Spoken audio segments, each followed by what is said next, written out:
I introduced myself. I'm Alana McLaughlin. I talked about my background, education, and a couple programs that I'm involved in, and things of the nature.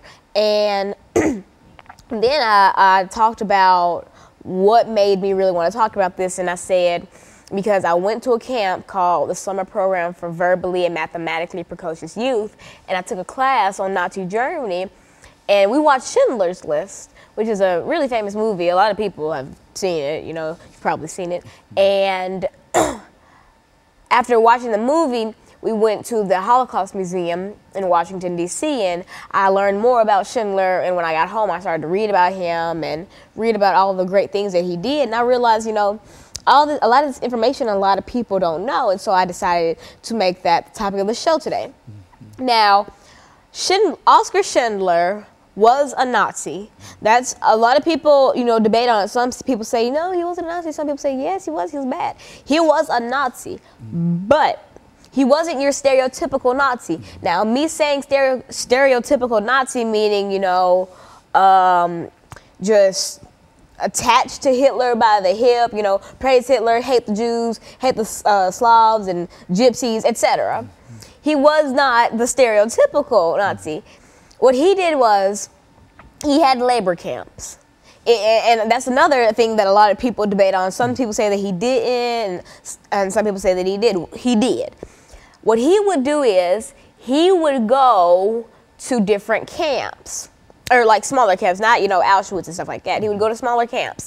When they were in preparation to send people to Auschwitz and things, and camps like that, he would go and he would scout out the ones who weren't very physically able, you know, ones that would be sent to the oven or burned or, you know, shot even before they made it to Auschwitz and things like that. He would scout them out, and he would do either two things. He would pay some of the guards on spot to take them to his labor camp where he was going to put them to work, or he would make a list and send it to the camp and be like, you know, I want so-and-so, so-and-so, so-and-so, so-and-so. And he didn't, no one knew, well, a couple people did know, but for the majority, a lot of people didn't know that he wanted these people not to make them work, but to save them, because if these people would have stayed in their original camps, they would have been killed, because in the Holocaust, they killed children and the elderly, or the non-able-bodied. So basically, if you couldn't walk, or missing both your arms, it was like a death sentence. I mean, either way, it was like a death sentence, but that was like a quicker death sentence. And so he scattered out these people and he sent them to these camps where they were going to make bullets. And why I put that in the little quotation marks is because they didn't make bullets. He bought bullets from out of country, had them shipped in, and when his fellow Nazis would come and inspect the camp, he would arrange a plan with the people who were in his camp at the time, and he would say, okay, pretend like you're making a bullet, and then they would sell them to, you know, whoever, and they would be used during the war. Well, they were supposed to be making these bullets. These bullets, they weren't making, they were buying. And also, I think some of the bullets didn't work, but I'm not sure on that, but I do think that some of them That was his cover in a real sense in terms of that was his disguise.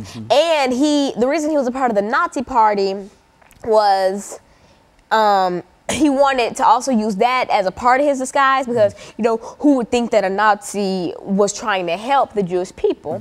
And so doing that, he saved thousands and thousands of lives.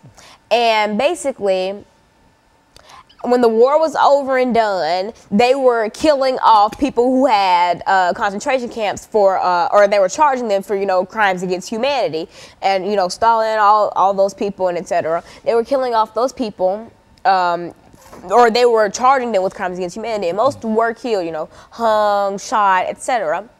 And so Schindler, thinking that they were going to charge him with crimes against humanity, fled the country.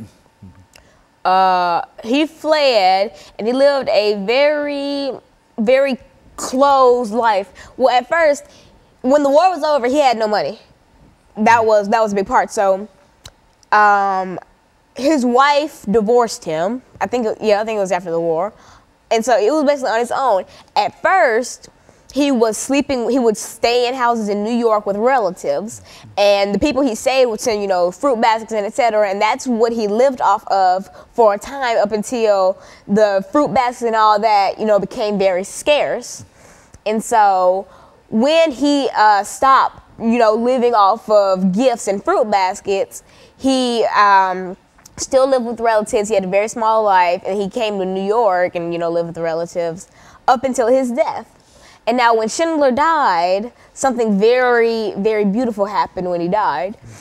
And you see this in the last part of Schindler's List. All the people that he saved, the living ones at least, came and they put a rock or a stone